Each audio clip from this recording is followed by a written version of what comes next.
भारतीय स्वतंत्रता सेनानी और लौह पुरुष के जाने वाले सरदार वल्लभ भाई पटेल की आज 31 अक्टूबर 2022 को 147वीं जयंती है। आपको बता दें वो भारत के पहले उप प्रधानमंत्री और भारत के पहले गृह मंत्री थे। आज समूचे देश में सरदार पटेल को श्रद्धांजलि अर्पित की जा रही है। वहीं उत्तराखंड के चंपावत के बनबसा में रन फॉर यूनिटी रैली का आयोजन किया गया है, जिसको मुख्यमंत्री पुष्कर सिंह धामी ने हरी झंडी दिखाकर रवाना किया है।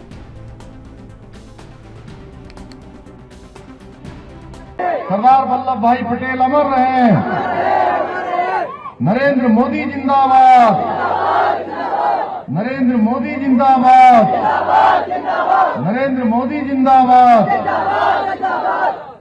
पुष्कर धामी जिंदाबाद। जिंदाबाद जिंदाबाद।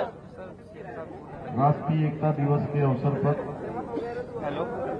रन फॉर यूनिटी जो 2014 में हमारे देश के यशस्वी प्रधानमंत्री मोदी जी के प्रधानमंत्री बनने के बाद सरदार वल्लभ भाई पटेल के जन्म दिवस के अवसर पर होने वाली इस दौड़ में यहाँ उपस्थित हमारे भारतीय जनता पार्टी के जिला अध्यक्ष भाई दीपचंद पाठक जी, हमारे युवा मोर्चा के प्रदेश अध्यक्ष भाई शशांक रावत जी, हमारी दीदी हिमा जोशी जी, यहाँ से चेयरमैन रेणु अग्रवाल जी, महामंत्री दीपक जी और हमारे बहुत सारे कार्यक्रमों को लगातार संचालन और उनको समन्वय करने का जो काम करते हैं श्री काव्य जी और यहाँ उपस्थित सभी हमारे बड़े बुजुर्ग, सभी उपस्थित माताएं बहनें, सभी मेरे स्कूलों से आए हुए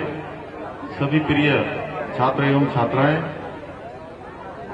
उपस्थित भाइयों बहनों, पत्रकार मित्रों, छायाकार बंधुओं, मैं आज राष्ट्रीय एकता दिवस के अवसर पर आप सभी को बहुत बधाई देता हूं, बहुत शुभकामनाएं देता हूं। जहां हम आज के दिन सरदार वल्लभ भाई पटेल, जिन्होंने देश के अंदर एकीकरण का नारा दिया था और 562 से भी ज्यादा रियासतें जो अलग अलग तरीके से छिन्न भिन्न रह रही थी, उन सबको एक सूत्र में पिरोने का काम किसी ने किया था तो सरदार वल्लभ भाई पटेल ने किया था।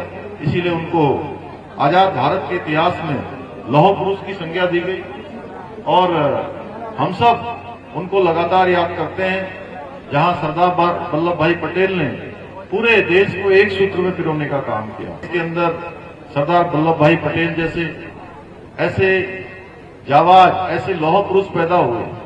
वहीं देश के अंदर शंकराचार्य जी ने पूरब से पश्चिम, उत्तर से लेकर दक्षिण पूरे देश को एक सूत्र में पिरोने का काम किया। और आज हमारे देश के अंदर तीसरे कर्मयोगी के रूप में जहां शंकराचार्य जी ने देश को एक कोने से दूसरे कोने को जोड़ने का काम किया, सरदार वल्लभ भाई पटेल ने जो रियासतें अलग अलग फैली हुई थी उनको एक करने का काम किया, एकीकरण का काम किया। वहीं आज हमारे देश के यशस्वी प्रधानमंत्री मोदी जी के नेतृत्व में भी देश को कश्मीर से लेकर कन्याकुमारी तक, एक छोर से दूसरे छोर तक एक भारत श्रेष्ठ भारत की जो उनकी कल्पना है, एक भारत श्रेष्ठ भारत का जो उनका संकल्प है, वह भी एक सूत्र में पिरोने का काम कर रहे हैं। और पूरी दुनिया के अंदर आज भारत का मान सम्मान और स्वाभिमान बढ़ रहा है। आज भारत पहले का जैसा भारत नहीं है। आज का भारत दुनिया की आंखों में आंखें डालकर देख सकता है, अपने हितों की बात। भाइयों बहनों, माननीय प्रधानमंत्री जी ने जहां अभी हम लोगों ने आजादी का अमृत महोत्सव मनाया, आजादी के अमृत महोत्सव में हमने अनेकों कामों को, जो हमारी उपलब्धियां हैं, देश की आजादी के बाद देश ने जिन उपलब्धियों को प्राप्त किया है, जो नए नए आविष्कार किए हैं, उन सभी को हमने नजदीक से अपनी उपलब्धियों पर हमने कहीं न कहीं जश्न मनाने का काम किया है, आजादी का अमृत महोत्सव मनाने का काम किया है। वही आजादी के जो दीवाने थे, मतवाले थे, जिन्होंने अपनी जिंदगानी दी, अपनी जवानी दी, उन सबको भी स्मरण करने का